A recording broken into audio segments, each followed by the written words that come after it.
Welcome to the Answer is Yes podcast, where we interview some of the most interesting people that have said yes to opportunities in their life. We hope that through these stories, you can learn to create your own destiny by saying yes along the way. Join us as we explore the new series covering topics such as passion, integrity, and hard work. I'm your host, Jim Riley, and I hope you enjoy these interviews as much as I do. I believe that everyone has an important message worth hearing. Hello and welcome to The Answer is Yes. Thanks for tuning in. As always, thank you for your comments. Much appreciated. Love hearing from everybody that's listening. I'm always up for guest suggestions. I had somebody reach out the other day with some ideas, and I thank them for that. You know, it's always fun to get people on the line that you have some common threads, and today's no exception to that. I've got Glenn Parker on the line. Glenn, how's it going over there? Fantastic, man. Thank you so much for having me on.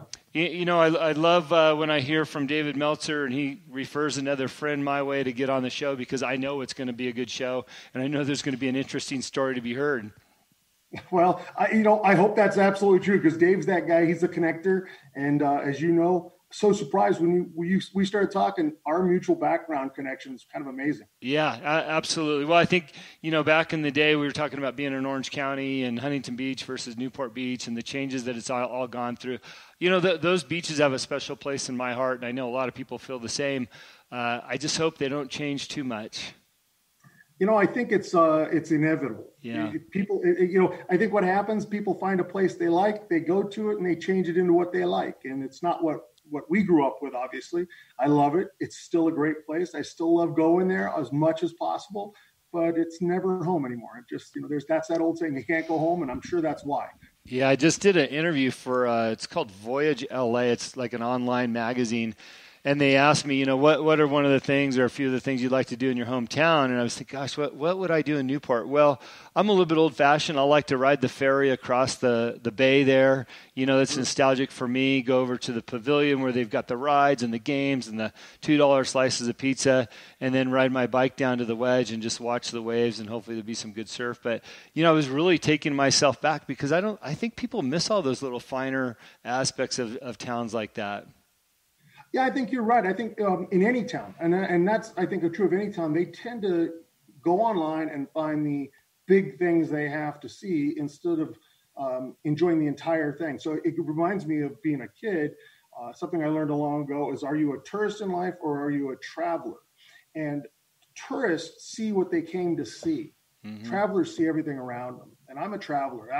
When I go to a town, I like the funky little things. You talked about the fun zone and taking the ferry. Things I love doing with my kids. The first time I took them over, I said, "This is what we do. We rode our bikes from not only the wedge, but all the way back up to Huntington Pier, and went to our favorite little place, my favorite little place, and they had some strips on the beach. Things that were kind of iconic for all of us that would never show up in somebody's travel log. Hey, by the way, everybody, strips are actually chips with usually some liquid guacamole. Now they're nachos, right? Yeah, exactly.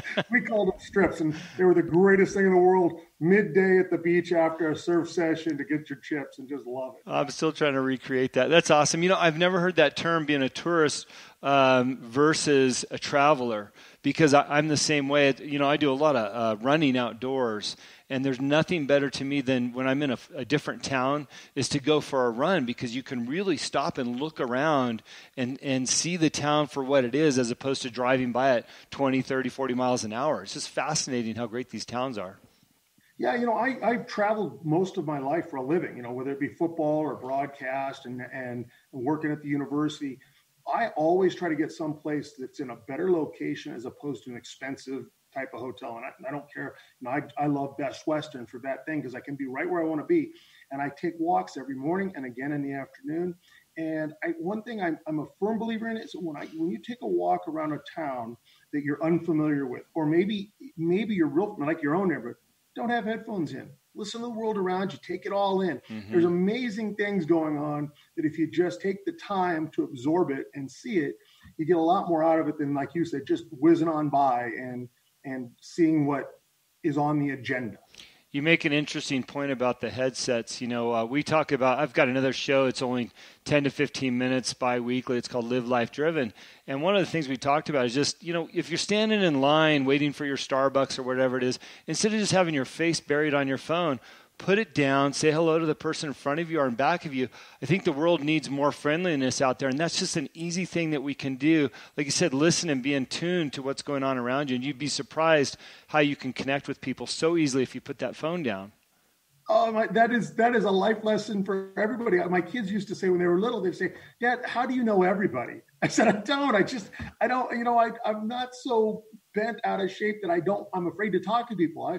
If I'm at the Starbucks line, yeah, I talk. If I'm on a road trip, I'm not going to get room service. I'm just going to go find a place, sit down at the bar and talk to the people around me. Yeah. I have met some of my closer friends now that very way. We were in, I was traveling one place, they were traveling another. We just happened to meet and we've stayed in contact. That's finding the world around you. That's being a traveler and not a tourist. Yeah, I love that. Well, let me just say for my guest that if you didn't read the bio on Glenn, he was a professional NFL player, very decorated with a great career. But I want to hear about before you became a football player, because I'm absolutely fascinated that you didn't even play in high school, or really, right? So walk me through a little bit some of your younger age before you got involved in professional sports. So like all kids in Huntington Beach, I grew up, I played Seaview Little League, I played flag football, I played basketball. I was always one of a very good athlete in all sports. And what ends up happening, I like, now that I coach a lot of high school sports and I've had my kids, I say, particularly boys are like popcorn. And I'm not the originator of this saying, but they're like popcorn. And some kernels pop early and burn out at the end. Some pop when all the others pop, and some pop right at the end. And you just never know with a boy when he's going to pop. And I was a kid that didn't pop. All my buddies grew up, got big. We're looking, they're 13, they're 14, they're 15, they're strong. And I went from being one of the better athletes to being kind of a pudgy little kid. I was 5'6" as a freshman. I went out for freshman football at Edison High School, a kind of a football powerhouse in that area. Yeah. And I hated it. I didn't want to be screamed at. I wasn't mature enough. I think high school football kids get this rep that they're immature goons. In reality, in order to maintain that schedule and have grades to get to a college, very, very difficult to do.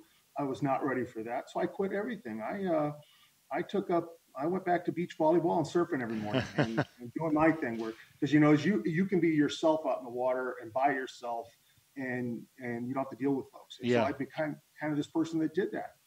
And so fast forward, it's 4 years later and my best friend in the world is going to Stanford.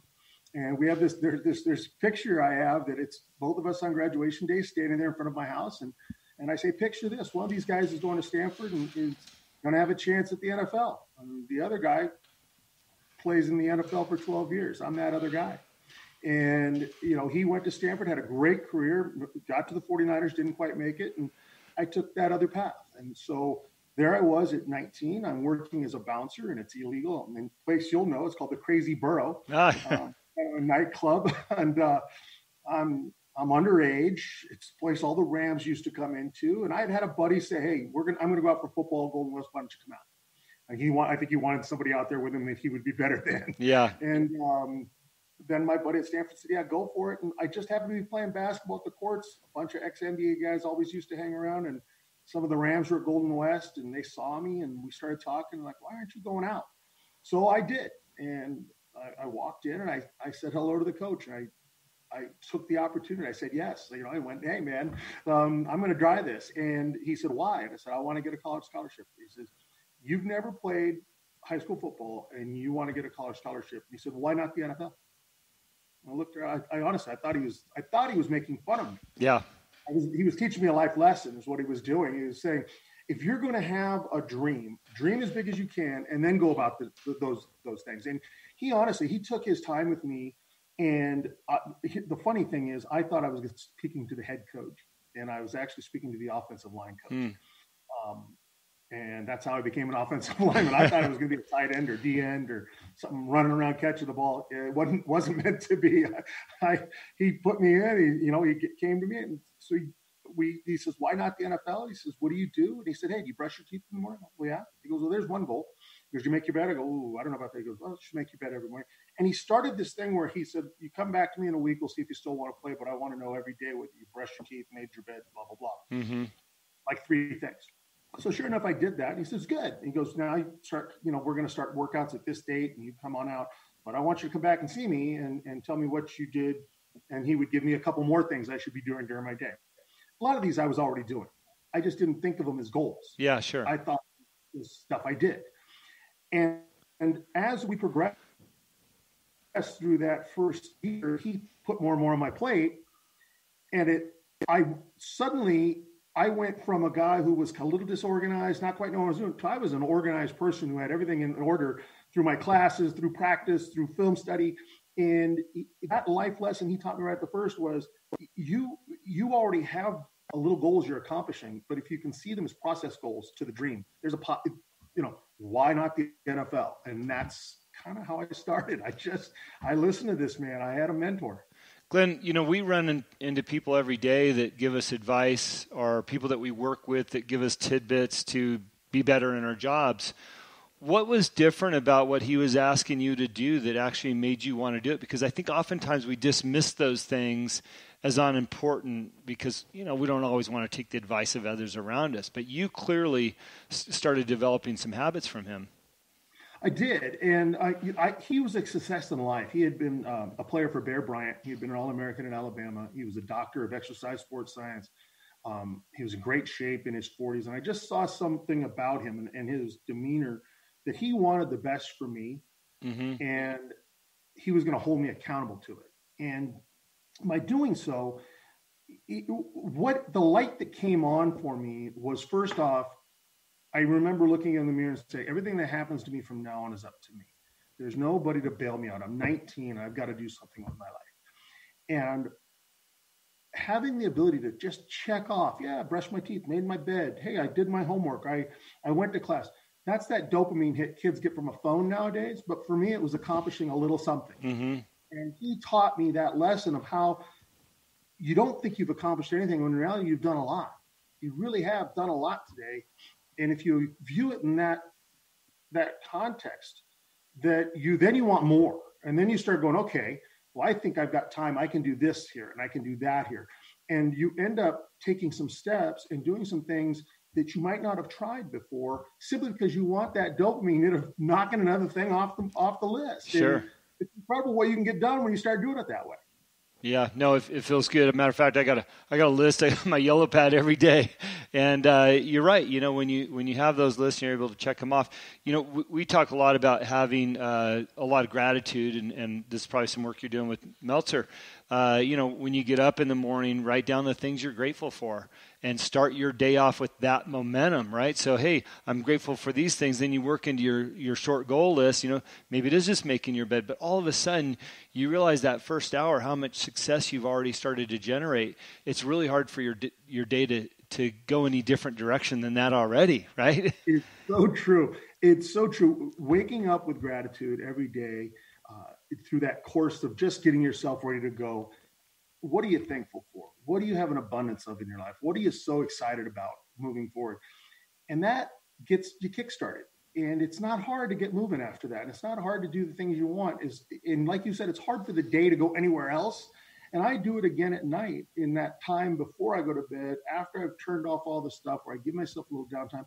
I just smile on myself. I just think about all the things that I have that I'm thankful for, and my family, and all those little things. And it puts me in a great mood to get a good night's rest. And that's that living thankful and living now, which many people talk about. And I don't think a lot of people truly understand what it means. Yeah, it's easy to hear these cliches or quotes and just let them pass through. But if you actually analyze them and you apply them, there's so much value in them. If given the opportunity. So true. What the maxims or aphorisms, the early bird gets the worm.